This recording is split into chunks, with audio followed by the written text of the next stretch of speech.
Hello, everyone, and welcome back into another edition of the Mad Science Lab podcast, brought to you by the combination of Fantasy Football Universe and the Fantasy Football Advice Network, and apparently brought to you by Fortnite, which is raging on in the other room. Can you hear that, Jack? I can't actually. You're good. It was quiet, and then the second I hit record, naturally, a war zone erupts in the other room. So Fortnite, man, it's where it's at. So anyways, like I said, welcome back to the Mad Science Lab podcast. I am Aaron St. Denis. You can find me at FF Mad Scientist on Twitter. That is Jack Cavanagh. You can find him at Javanagh87. I'm winging it. Correct. Oh, I got it right. You got it right. Correct. Thank you so much for having me back on the show. Yeah, I always love talking to you. It's kind of weird that I talk to you on a podcast. I think you live 40 minutes down the highway from me, so it's always ironic. But talk to you a few times, never met in person, and even though you're the only one within driving distance, so you I don't think any of the events you went to the draft last year, I didn't. I went to the expo, you didn't. So we seem to go to opposite events. So. I haven't had the crossover, but hopefully this year the draft in Detroit, which will be beautiful. Hopefully be able to connect there. I will find my way in if I have to scale the walls. So one way or another. So before we get into the Dynasty risers and fallers, you want to take a second to tell everyone where they can find you and your work. Yeah, you can find me everywhere at Javanagh87. Make sure you subscribe to the Player Profiler News channel and the Player Profiler channel on YouTube as well. But you can find Player Profiler Today 7 days a week on the Player Profiler News channel. I'm there 3 days a week, Monday, Wednesday, and Friday. You can catch me there. And then you can also catch me on the Believe in Lions podcast as well. Going to be a great offseason. Lots of exciting things ahead. We got the draft, we got free agency, we got the combine. It's all great, Aaron. That tripped me out though. You split Player Profiler into the news one. I missed the memo on that. I don't know what staff meeting that was in, but you guys always do staff meetings when I'm at work and I drive a bus, so I can't exactly participate. So I don't make those meetings as well. I'm working during the day as well. So no, Player Profiler Today is on the Player Profiler News channel, which is taken off. I remember looking, I was like, what the heck is this? And I looked at it, I'm like, they have a second channel now? Didn't even notice. So caught me by surprise. And I said, oh, that's where Jack's show went. I'm like, I haven't seen Jack on in a while, but that's where. We're building the news channel. You can find us with the breaking news, with our shorts and our reels.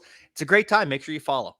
Awesome. Sounds great. Well, let's get into your Dynasty risers and fallers. We will start with your riser, Detroit Lions wide receiver Jameson Williams, going into his third year, we'll call it, I guess 2.5. But first year, he was wide receiver 155, wide receiver 82 last year, where he had 24 catches on 42 targets, 354 receiving yards, and 2 touchdowns. Not a great fan of keep, trade, cut, but I like to use them this time of year, kind of see how the general public is valuing them. Keep, trade, cut has him as wide receiver 47. Fantasy Pros Expert Consensus has him as wide receiver 44. Similar range. Fantasy Pros has him 99th overall in single QB, while KTC has him at 113. Where do you see him? I know he is. Naturally, I'm on the wrong tab for wide receivers. Wide receiver 40, that puts him firmly in the tier 6. Yeah, tier 6 of the wide receivers. So he's way down there. What do you see in JMO? So over the final 6 weeks of the season, he had his highest targets ever in one game. He had a 7-target game, averaged 4.2 targets per game, 238 yards, had 40 yards per game over his final 6 games.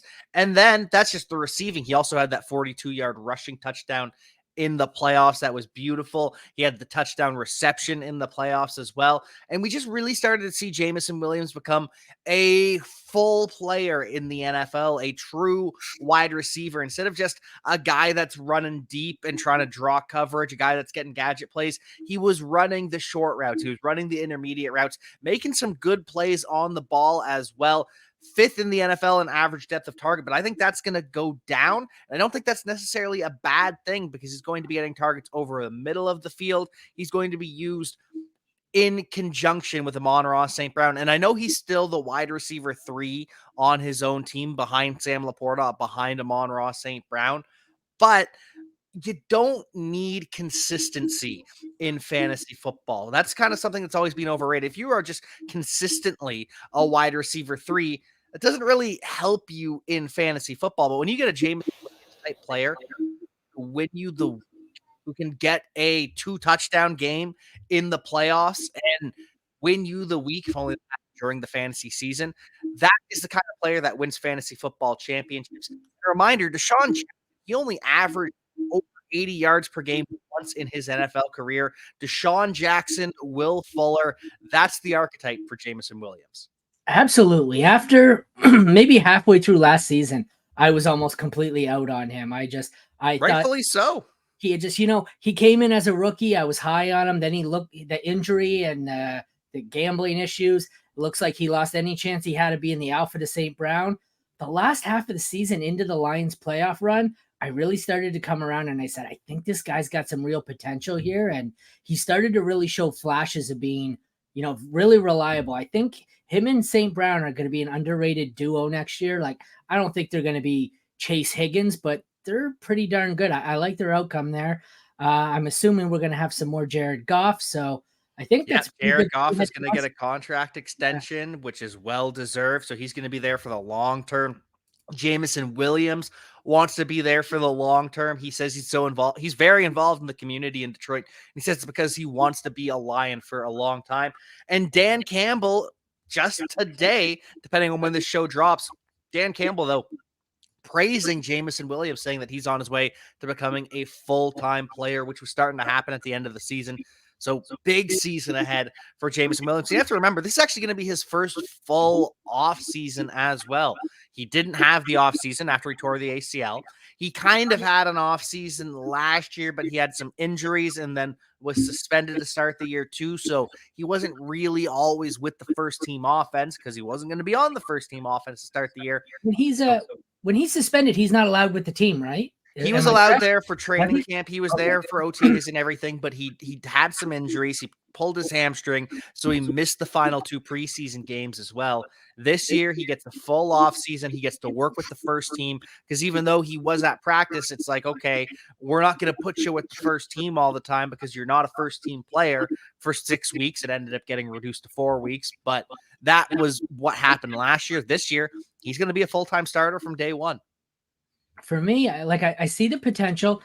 And when you look, I said he's in tier 6 here on Fantasy Pros. I don't know if there's a player in this range that I'd rather have on my dynasty roster at the cost. Like, you've got maybe Troy Franklin if you want to take a shot on the rookies, but I know you're not going to remember all these because it's a long list, but Josh Downs, Hollywood Brown, Dotson, Sutton, Hopkins, Judy, Jacoby Myers, Romeo Doubs, Gabe Davis, Franklin, Eli Moore, Lockett, and QJ.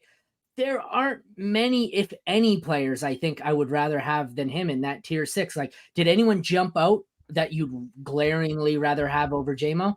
No, JMO over everyone, especially Quentin Johnson. The fact that I understand why they're in the same tier, but that just feels disrespectful. Yes, but the whole tier, it's a bunch of guys who haven't hit or. Well, like Troy Franklin, I get it. There's upside, the fear of missing out, the shiny new object. So he's going to be boosted up. But do you really want DeAndre Hopkins with maybe a year left? Cortland Sutton, who knows what's there? Hollywood Brown is maybe the only one I would consider. But like Jameson Williams seems like a win in this range. It's not even close. Like here's one we'll go 6 spots ahead of him. I know he's had a lot of hype but he had a rough year last year. Would you rather have JMO or Christian Watson? Oh, I'd rather have Jameson Williams than Christian Watson. I think so too. Last year, I would have had Christian Watson, but now Jaden Reed's the wide receiver 1, and Dontavian Wicks might be the wide receiver 2. So, and we've got tight end as well. Tight ends, yeah. Yeah, Romeo Doubs. I think Romeo Doubs is probably the 4 behind Christian Watson, but we've got the tight ends, Luke Musgrave and Tucker Kraft. So I don't want to say too many mouths to feed because it's not. Jaden Reed's the alpha there, and Christian Watson might not even be the 3. Yeah. And then like you said, some tight ends, but I think even that one, I think I'd rather have Jameson Williams. I don't get this in dynasty rankings. Like I'm on the right tab, dynasty. Why are we doing this? There's a whole bunch of players that I don't see having much more upside than him in this range. So I think he's a great buy low for me, which I guess will transition us to your, call it faller. That would be Pittsburgh wide receiver George Pickens. Going into his third year, he has finished as wide receiver 39 and wide receiver 30. Last year, 63 catches on 106 targets. That's not a great catch rate. 1,140 yards, 5 touchdowns.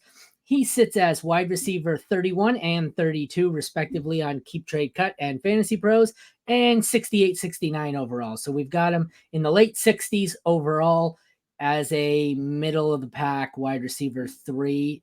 That puts him way up there. That puts him, 15 spots ahead of Jameson Williams. And he was another one I was considering where I'd really have to have some guts to pull the trigger, but I think you can make a case for Jameson Williams being very close to George Pickens, at least by end of the year. I don't know if I'd have the guts to pull the trigger, but I don't think it's as far out. I don't think Pickens is as high or as rated highly above Williams as everyone else does. What are your thoughts on Williams? Well, that's exactly why I picked these two players, because Jameson Williams so underrated and George Pickens is slightly overrated. He's still in that wide receiver 3 range. So I don't want to call him fully overrated, but the discrepancy here should not exist. And thankfully, people have started to adjust with this offseason with George Pickens, but even still, I think the hype is too much. There's definitely more upside with Jameson Williams because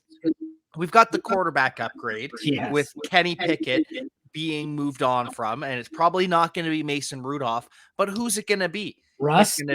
It's going to be Russ, it's going to be Justin Fields, or it's going to be Ryan Tannehill. No matter who their quarterback is, this is going to be a low volume passing game, which is exactly what Arthur Smith wants. That's the team, that's the game that he wants to play. And so we've got Deontay Johnson coming back. Now, the one exception for George Pickens being a faller would be if Deontay Johnson is miraculously traded. If that happens, wheels up for George Pickens. But as it stands right now, Deontay Johnson is still the alpha on this team, 6.6 targets per game compared to 6.3 for Pickens. And I know he had those 2 big weeks towards the end of the season, 195 yards and 2 TDs against the Bengals, 131 against the Seahawks. But then he got blanked. He had a 0 in a must-win game against the Baltimore Ravens.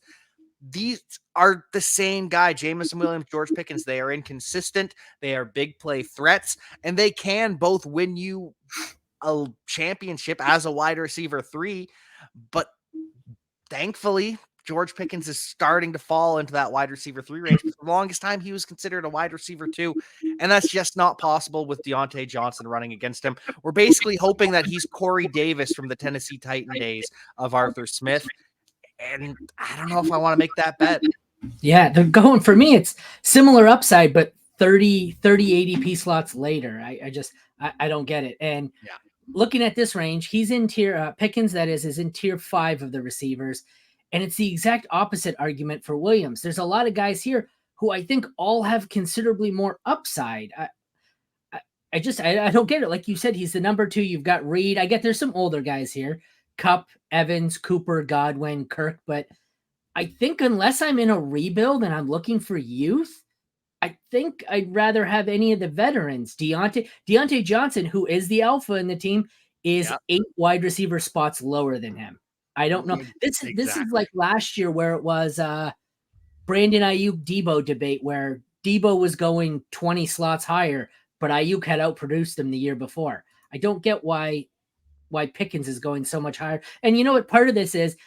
People see Sports Center and the one-handed catches by Pickens, and that's all you remember. So he gets the boost there from the highlight reels. But I think I'd rather have pretty much every player in this range, even though some of them are older, with the exception of Christian Watson. I prefer him to Christian Watson. But what do you think overall? You know what the funniest stat to compare the two? George Pickens, 27th in fantasy points per target. Jameson Williams, 28th in fantasy points per target. These are the same guys. These are the same players. They are explosive, inconsistent wide receiver 2s on their own team. And would you rather have the wide receiver 2 on the Detroit Lions or the wide receiver 2 on the Pittsburgh Steelers? And not only that, would you rather have the wide receiver 2 on the Lions at 35 picks later? That's what it is for me. Yeah. Similar players don't hate Pickens. I was always high on Pickens for the most part, but the discount for the similar player at a major discount is where it goes for me. And that's why I'm acquiring shares of Williams and getting rid of shares of Pickens. So Absolutely, completely agree. all right, I guess we can wrap it up. You want to take one more shot here to tell everyone where they can find you in the news desk? Follow me at Javanagh87 over on Twitter/X. Make sure you subscribe to the Player Profiler news channel on YouTube. You can catch me there 3 days a week. You can catch Player Profiler today, 7 days a week with all the news that you need across the NFL. Thank you so much for having me back on the show. It is always a pleasure getting to chat. Yeah, thanks, man. Hopefully one of these days we'll actually get to do it in real life, considering you live down the street. Not literally, but very close. So looking forward to it. All right. Thank you all for tuning in to another edition of Dynasty Risers and Fallers, this time with my guest, Jack Cavanagh of Player Profiler. And thank you for tuning into the Mad Science Lab podcast, brought to you by the combination of the Fantasy Football Universe and the Fantasy Football Advice Network. Check back tomorrow for the next set of players in our Risers and Fallers series. For Aaron and Jack, thank you all for watching. And once again, Jack, thank you for joining. Take care, everyone, and I'll see you tomorrow.